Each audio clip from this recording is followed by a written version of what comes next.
Chas shalom, a person see a certain judgment, certain din, something awful, something dark, something that it's hard to connect it with the mercy, with Hashem. You want to say it's not Hashem, some dark force is working, it's not Hashem, it's not the kindness, that you cannot call kindness. It doesn't supposed to shake the faith that you have in Hashem. Okay, listen to yourself. That thing is wrong.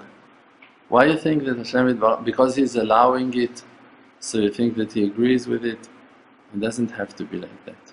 This is what it means that we should reveal the mercy of Hashem Yitbarach. That we should reveal it. That we have that job on our hands to fight against the bad thoughts that are crucifying us all day long. Chas shalom, to believe that there's something wrong, that there are bad things, that bad things can happen, that we're not allowed to cooperate with those thoughts. We need to say, now it's time, chas shalom, of judgments. There are dinim, but it's not the will of Hashem at all. It's not what Hashem wants. To say that that's the will of Hashem, it's very far from the truth. It's true. You cannot say that a father that punished his son now didn't choose to punish him. He did. But you can also not say that it's his will. A father can decide to do things that are going to look bad, and he also going to feel bad with doing them to his son, out of his loving kindness to his son, but he will not going to like it.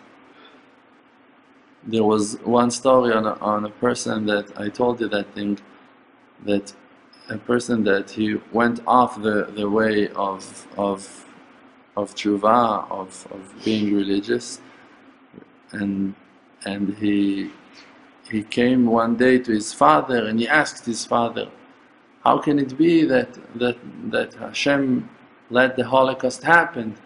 So his father, that was a very righteous man, he started to cry.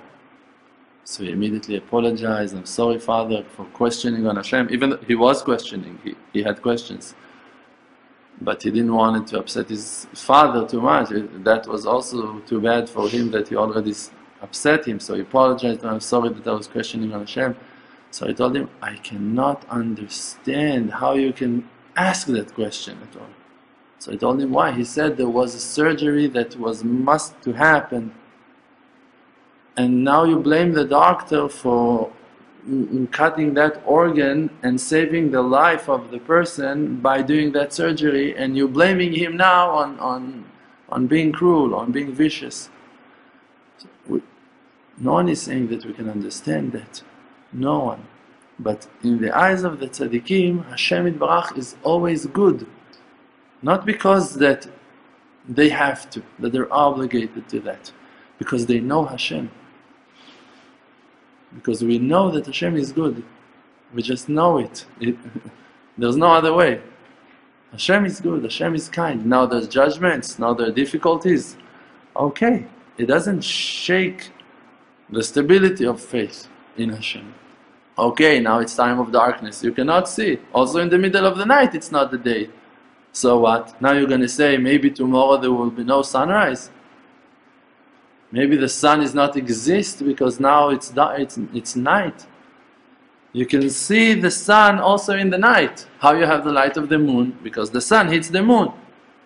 So many, how the temperature in the night is warm because of the sun is working also at night. Everything, the sun haven't disappeared because you cannot see it. You cannot deny the sun because now it's night. Also the greatness of Hashem and the kindness of Hashem, and when we're doing that, so then we're achieving the purpose that for that purpose we've been created. Because each and every one of us have that ability never to give up, and especially after that Rav Nachman Breslev came down to the world and gave us enormous powers of strength, of confidence, of bitachon, of faith, emunah. Never to give up. On what not to give up? On the hope. Because you know that Hashem going to be there for me. That you know that Hashem is with me. Because you know that Hashem is good and you're not questioning on Him. And even if you have doubts and even if you have thoughts, alright, now it's the time to reject them. Now it's the time to fight.